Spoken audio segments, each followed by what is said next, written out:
The skill that builds every other skill. Most people keep asking the same question: what skill should I learn? Should I learn artificial intelligence, programming, machine learning, marketing, sales, economics, medicine, anatomy, filmmaking, graphic design, public speaking? All of those skills are valuable. But before you decide what skill to learn next, I believe you should strengthen the skill that helps you understand, connect, communicate, and eventually monetize every other skill. You need to write. Simple. Even when you do not consider yourself a writer, even when you have no desire to publish a book, even when you believe your work has nothing to do with writing, because writing is not merely the act of placing words on a page. Writing is how you confront your own mind. It is how you discover whether your ideas are actually clear or whether they only feel clear because they have never been tested outside your own head. Writing teaches you how to think. The benefits of writing. It teaches you how to learn. It teaches you how to organize complexity. This is how you can benefit and find writing useful. It teaches you how to recognize patterns. It teaches you how to communicate value. It teaches you how to persuade people without forcing them. And when writing is published, it becomes one of the most accessible forms of leverage available to an individual. One idea can become a letter. A letter can become a video. That video can become a series of shorter clips. Those clips can bring people into your body of work. That body of work can become an audience. That audience can become a community. That community can support products, services, institutions, research, films, businesses, and ideas that did not exist before you developed the ability to articulate them. That is not simply writing. That is infrastructure. And in the age of artificial intelligence, I said intelligence, I don't know why I do that. Intelligence, the ability to think, learn, judge, articulate, and distribute valuable ideas becomes more important, not less. Artificial intelligence can produce words, but words are not automatically judgment. Words are not automatically vision. Words are not automatically taste. Words are not automatically courage. Words are not automatically truth. Artificial intelligence can assist the process. It can research, it can organize, it can challenge assumptions. It can help you inspect the structure of an argument. It can give you alternative language, but there must still be a human being deciding what matters. A human being deciding which questions deserve attention. A human being deciding what should be built. A human being deciding which trade-offs are acceptable. A human being who has something at stake. That is where you come in, and writing trains you for that responsibility. I never believed writing would become one of the central technologies of my life. Well, I did, but I never really sat down and thought about how important writing can help me to build wealth for my future. I have interests, so many different interests in anatomy, medicine, economics, technology, artificial intelligence, machine learning, psychology, philosophy, media, business, filmmaking, acting, architecture, engineering, human performance, and a long list of other fields. At first glance, that can look scattered, but writing gives those interests somewhere to meet. It gives them a common surface for myself. When I write, anatomy can speak to engineering. Economics can speak to psychology. Artificial intelligence can speak to sovereignty. Medicine can speak to philosophy. Business can speak to human nature. Faith can govern the purpose behind all of them. Writing becomes the table where disciplines that society separated are brought back together. This is so beautiful. That is why I do not see writing as one isolated skill inside my larger skill stack. Writing is one of the systems that integrates the stack. Without writing, you may possess information from 10 disciplines but never recognize what they have to say to one another. With writing, the boundaries begin to dissolve. You stop merely collecting facts, you begin constructing a worldview. Old leverage and new leverage, think about that. Think about this. For most of history, serious leverage required serious capital. You needed land, machinery, factories, warehouses, distribution networks, employees, transportation, inventory, political access. You need control over physical sources that most people could not afford. That form of leverage still matters.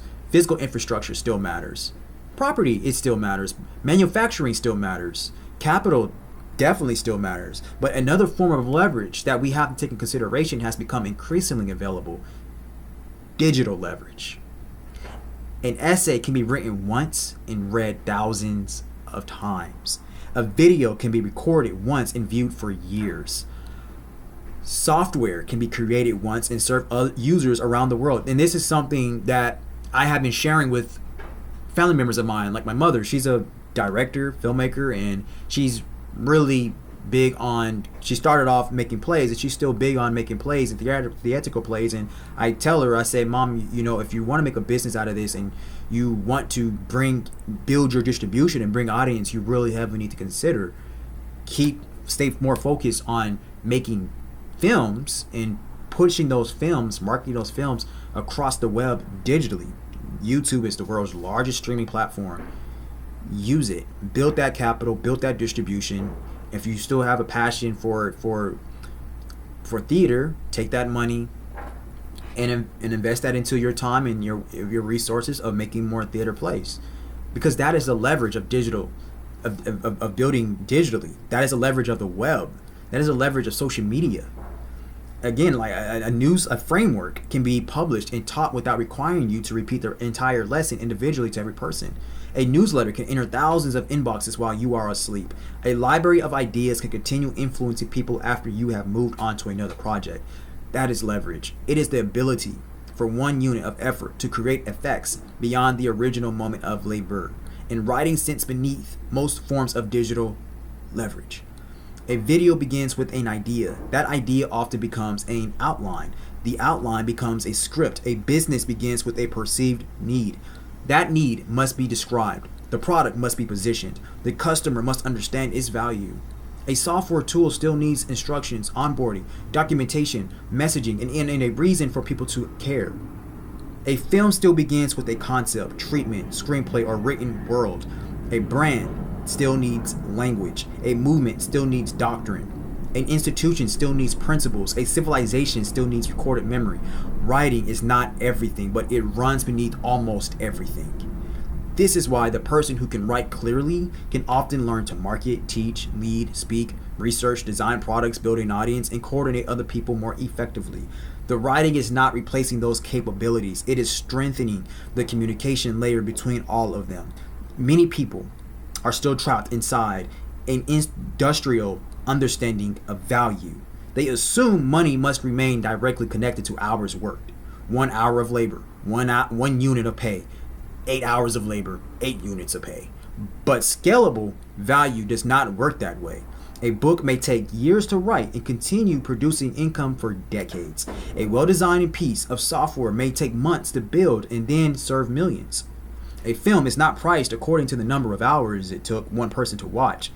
A medical innovation is not valuable because of how long its inventor sat at a desk. Value is not identical time. Value depends on what becomes possible because the work exists. Writing teaches you to identify and communicate that possibility. And you do not need millions of followers for this to matter.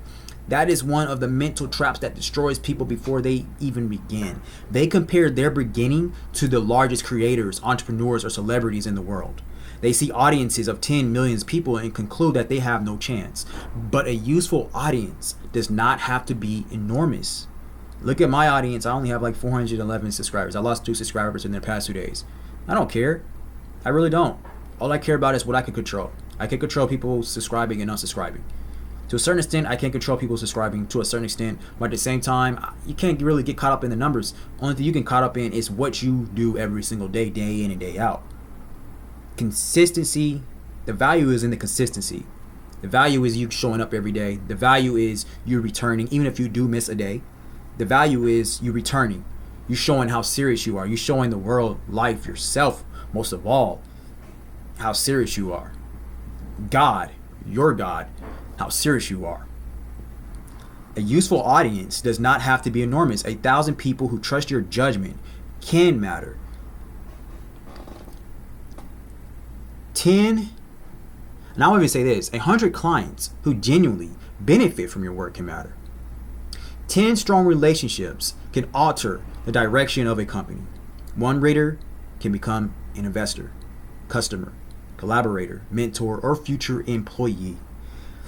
The objective is not merely to become famous. The objective is to become useful, visible, trusted, and difficult to ignore by the right people. That requires distribution, and writing is one of the cleanest ways to begin. Writing reorganizes the mind. This is where writing becomes much more than business. Writing changes how you interact with reality. Most people believe they think in clear sentences. They do not. They think in fragments, images, emotions, memories, associations, impulses, contradictions, unfinished conclusions. The mind can hold several directions at once. Writing cannot. Writing forces sequence. One word must come before another. One sentence must lead into the next. A claim must be stated clearly enough to examine, and an example must actually support the point.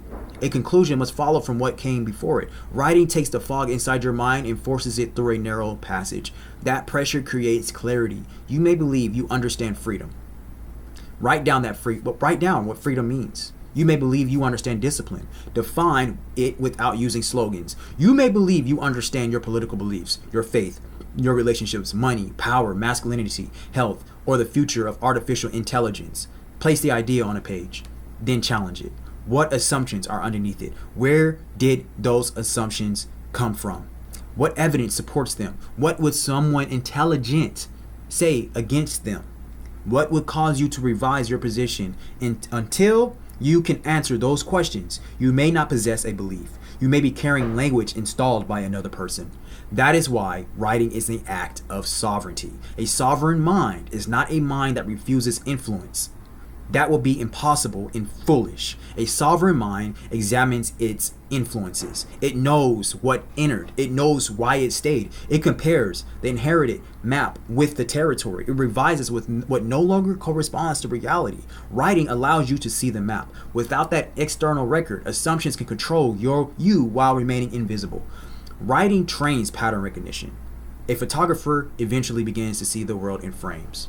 A cinematographer notices light. A massage therapist notices posture, movement, guarding, asymmetry, and tissue response. An economist notices incentives and trade-offs. An engineer notices systems, loads, failures, and feedback. A writer notices relationships between ideas. The more you write, the more reality begins presenting material to you. A conversation becomes more than a conversation. A disagreement reveals a psychological pattern. A mistake reveals a principle. A difficult season reveals terrain.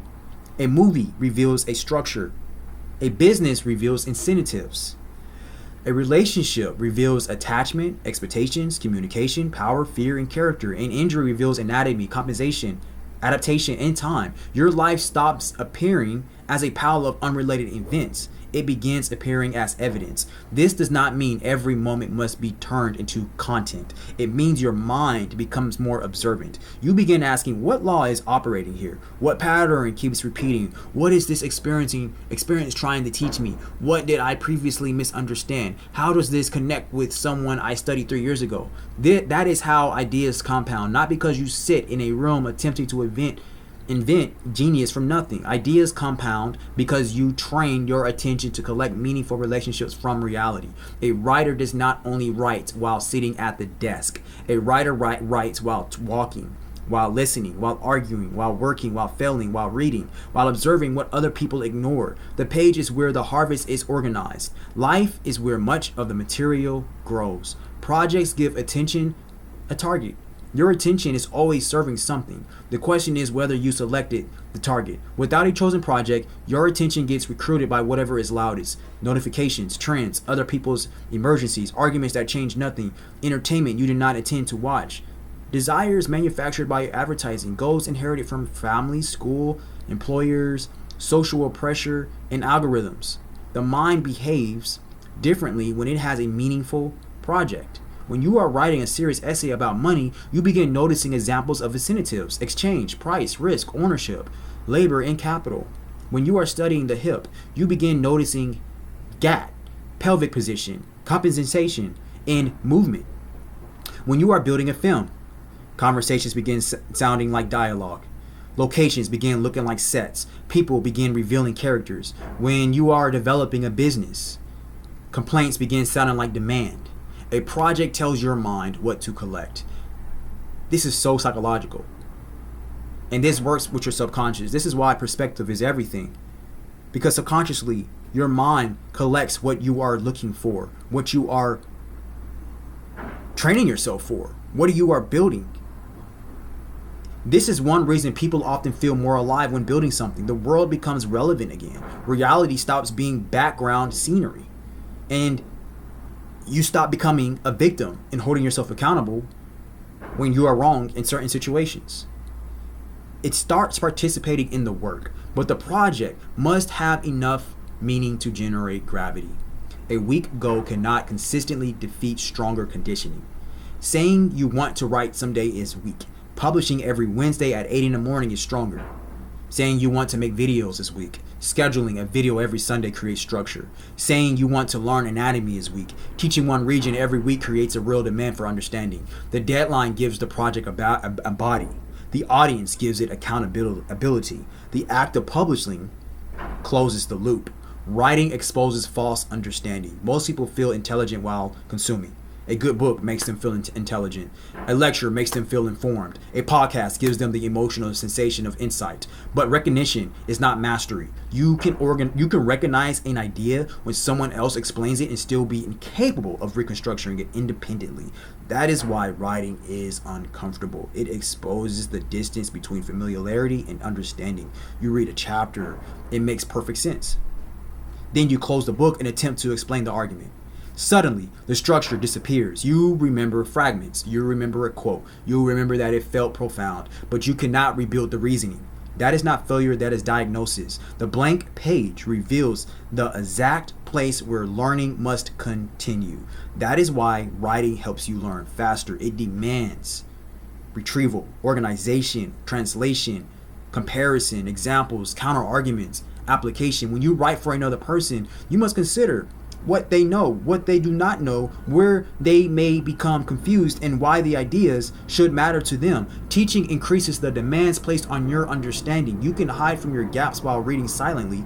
It becomes harder to hide once you try to explain the idea clearly. That is why writing and teaching should remain central to your education. You do not have to wait until you become the final authority. You can write from your current position honestly.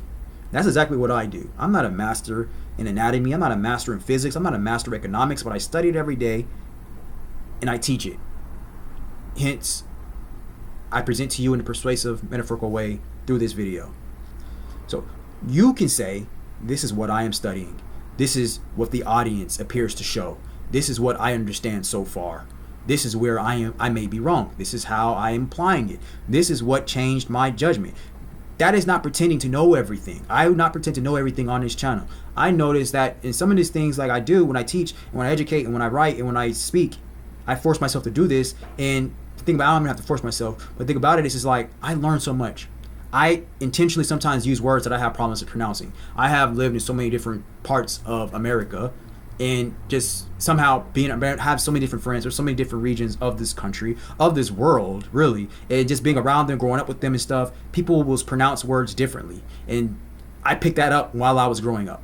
And sometimes I will pronounce words the wrong way. And so I train myself to pronounce it the right way. So sometimes I will say words the wrong way sometimes while I'm on this video, while I'm doing these videos. And sometimes I was like, oh, I need to redo that. But now I'm like, what the hell with it? I am publicly documenting my failure. As you see, I grow more. Like I said, just great value in authenticity and consistency. So this is documenting intellectual development in public. And the public record becomes useful because people can watch the evolution. They can see your map change. They can see which ideas survived contact with reality. They can see how one discipline began influencing another. Eventually, your trajectory becomes part of the value. The copycat method. Now we reach. This is something I built for myself. We reach the part that has become central to my own system. You do not need to create from emptiness. You need to study what already works. Not to become a permanent imitation of someone else. Not to steal their sentences and place your name underneath them. Not to avoid original thought. You study what works to understand the machinery underneath it. Why did this title earn attention? Why did this opening create tension?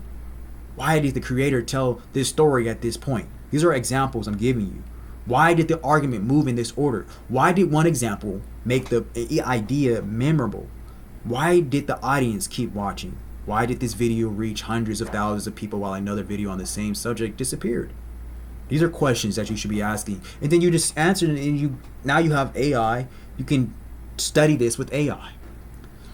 And now it's getting to the point, you are not only merely studying content, you are studying decisions. That is what the copy system that I built is for. Select, trace, transcribe when appropriate, deconstruct, retrieve, verify, transform, apply, teach, create. The objective is not to sound like your heroes. The objective is to learn how your heroes see, how they build. Then you compare their sight with reality. You preserve what survives scrutiny. You reject what does not. You combine what you learned from multiple disciplines, masters, experiences, failures, and experiments. And eventually, the synthesis becomes yours. That is how a creative lineage works. A filmmaker studies filmmakers. A fighter studies fighters. A surgeon studies surgeons. A writer studies writers. A businessman studies markets, operators, customers, products, and competitors. Nobody serious emerges from a vacuum. The question is not whether you were influenced. The question is whether you were conscious enough to choose worthy influences and disciplined enough to transform them. How can you choose what to write about?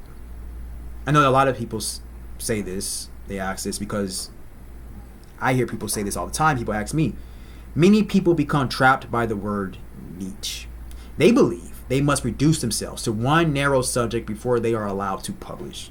I hate that.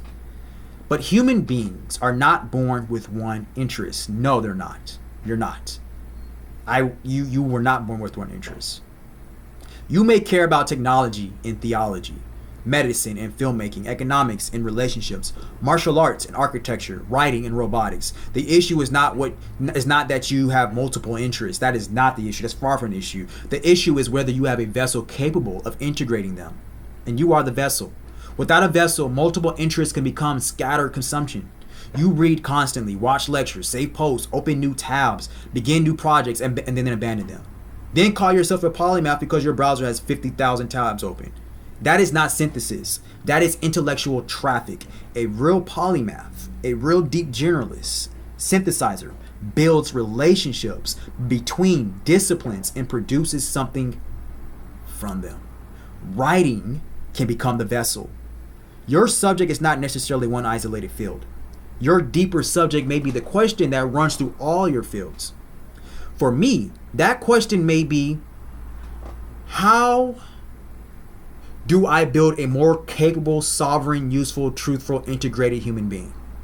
That's something that I will ask myself for what I'm building. Anatomy contributes, economics contributes, psychology contributes, artificial intelligence contributes. Faith will govern the purpose and moral boundaries.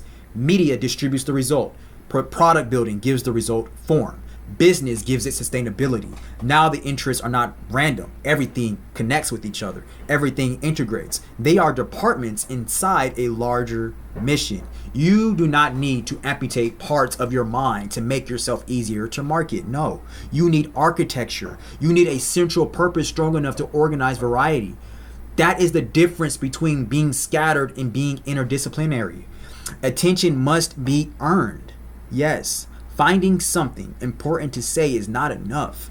You must also learn how to make people care. I wrote a long time ago. How did I say it? I said people don't care, make them care. Some writers treat packaging as corruption. They believe a strong title cheapens the work. They believe studying hooks them less authentic. Yeah, they believe studying hooks make them look cheap. But they want people to read their ideas, but they resent learning what makes people read. That's it. That is a contradiction. A title is not automatically manipulation. A thumbnail is not automatically deception. A hook is not automatically shallow. It took me a while to understand this. This is what it means. This is the process. This is the whole social media and digital marketing game. Packaging becomes dishonest when it promises something the content does not deliver. That's what you need to be worried about. But strong packaging that accurately communicates value is service. It helps the right person recognize that the work concerns them. The goal is not irrelevant attention. The goal is relevant attention. Think about that. Let that stick. Let that ring. You are not trying to trick everyone into clicking. You are trying to reach the people who may benefit from what you created. That means you must study what earns attention. Read successful titles, compare them with unsuccessful titles. Study thumbnails, study opening lines. This is psychology. This is psychological marketing. Study pacing. Study where your own audience leaves. This is extremely important. This is significant things because this is what people are using and gravitating to. This is life. This is reality. Study what they repeat back to you.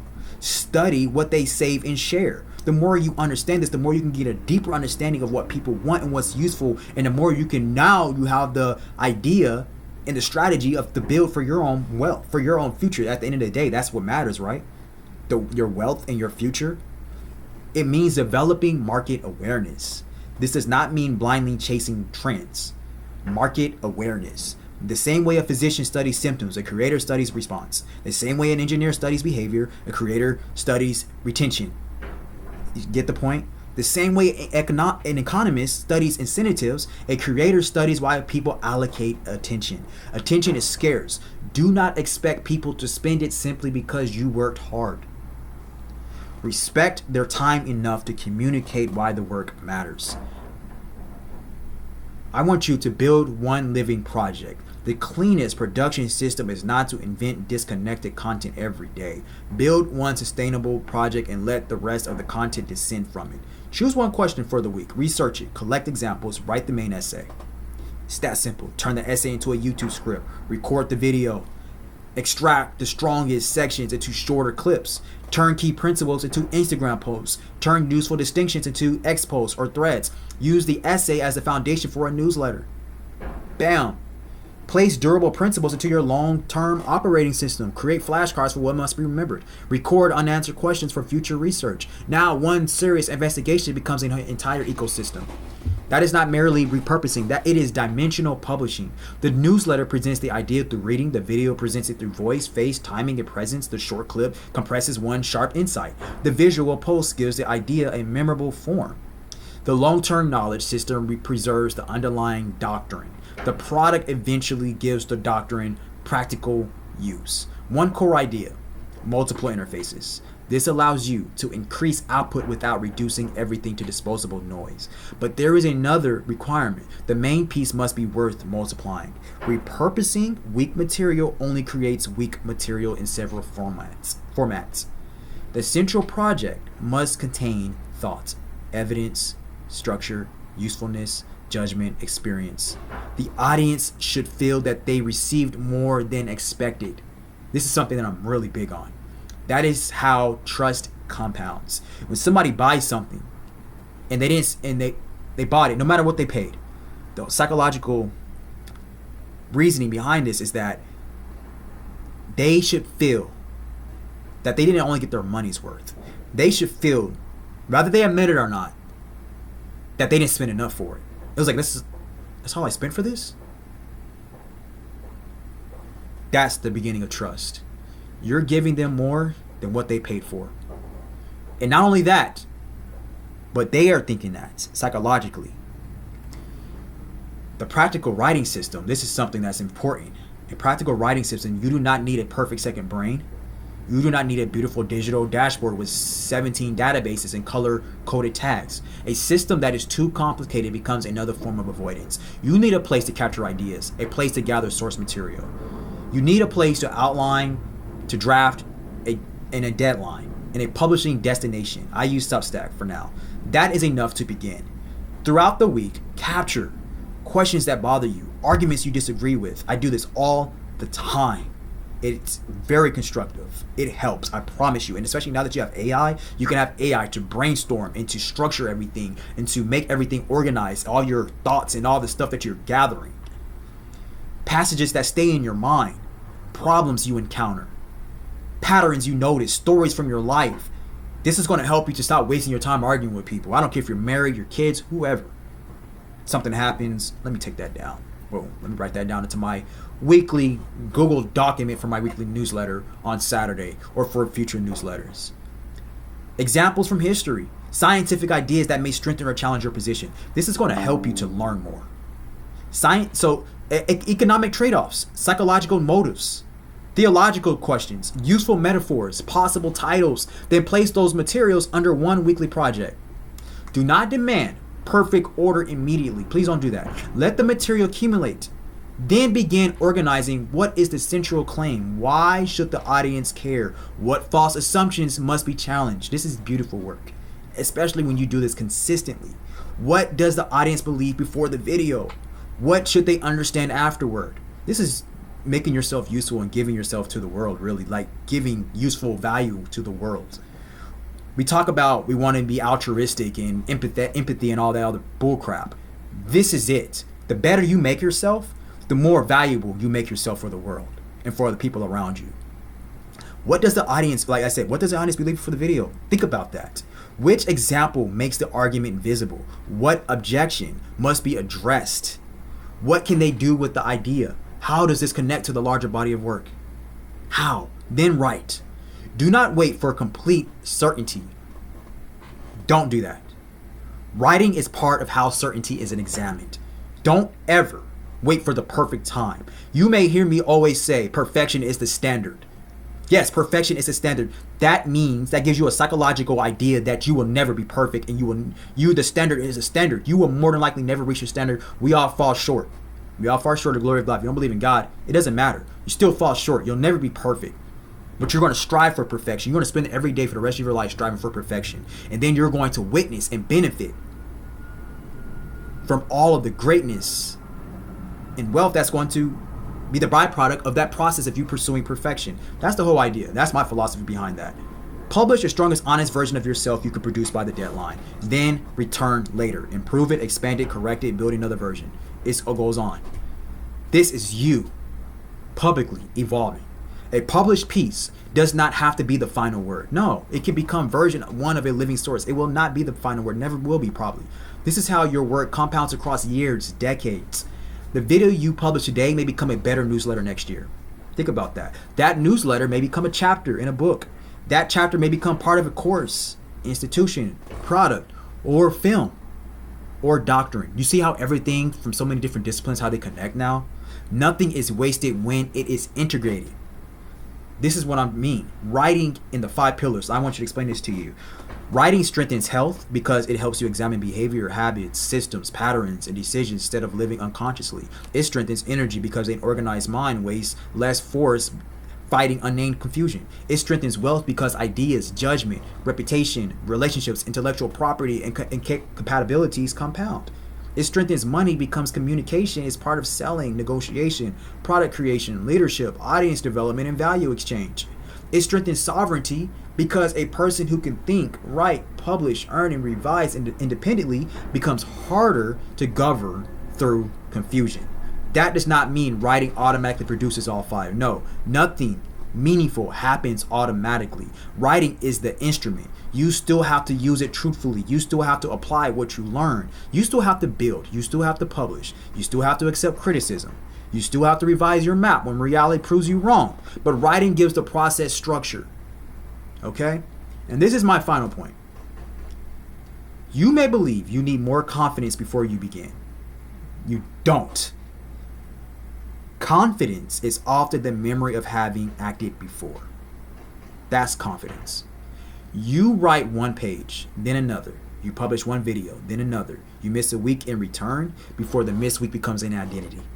You record on your phone when the laptop fails. You use the equipment you possess. You stop treating imperfect conditions. You stop treating imperfect conditions as a legal prohibition against movement.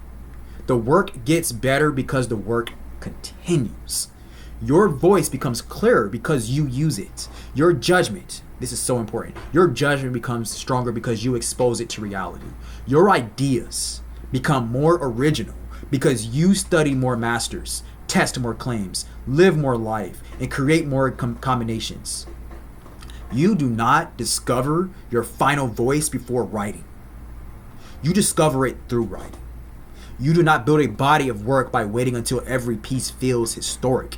No, you build a body of work by publishing, learning, returning, and improving. So when you do not know what skill to learn next, write. Oh, it's going to tell you which skill to learn next. When you do not understand what you believe, write. When you are studying something difficult, write. When you are building a business, I want you to write. When you are designing your future, please write. When you are suffering, most definitely write.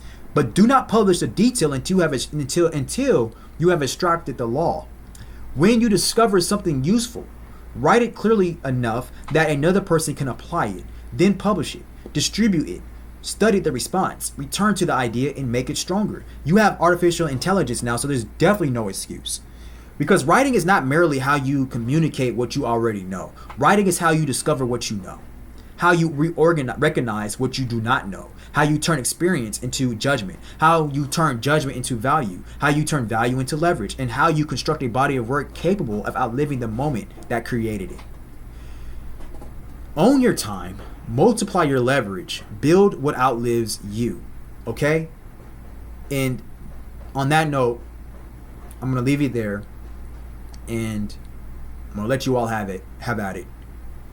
Grab your notebook, grab a piece of paper, grab a napkin, grab a pencil, pen, start writing. If you don't have that, grab your phone, start talking in voice notes, and get to it, man. And men and ladies, I'm gonna let you all have at it. Thank you so much for watching. And if people still say their name at the end of the video, Dante Tabiance, whatever. And like, comment, share, subscribe, please. If you do, if you must, if you don't want to, perfectly fine. I'm still gonna be here, be consistent, still be at this, still returning back to the work, getting better, evolving. Deuces. Thank you.